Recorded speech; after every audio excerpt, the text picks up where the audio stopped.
ভারত অস্ট্রেলিয়ার মধ্যকার চতুর্থ টেস্টের অনফিল্ড আম্পায়ার মাইকেল গফ ও জোয়েল ওয়েলসনের পরপর দুই বিতর্কিত সিদ্ধান্ত গিয়েছিল ভারতের পক্ষে।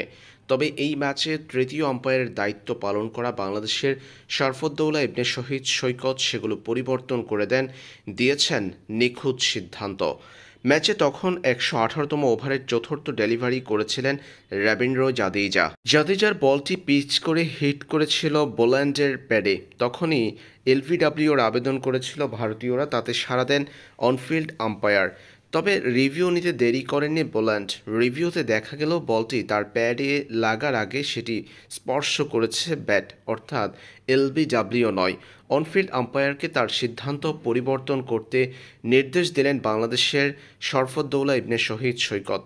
এরপর দ্বিতীয়টা হলো মোহাম্মদ সিরাজের ওভারে।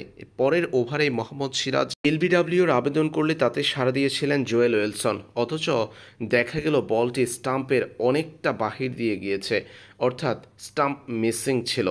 রিভিউ নিয়ে বেঁচে যান বোল্যান্ড। আরও একবার জোয়েল ওয়েলসনকে তার সিদ্ধান্ত পরিবর্তন করার নির্দেশ দিয়েছেন বাংলাদেশের তৃতীয় আম্পায়ার শরফুদ্দৌলা ইবনে শহীদ সৈকত। তৃতীয় আম্পায়ার হিসেবে দারুণ দায়িত্বপূর্ণ সব সিদ্ধান্ত দিয়ে যাচ্ছেন বাংলাদেশের এই আম্পায়ার।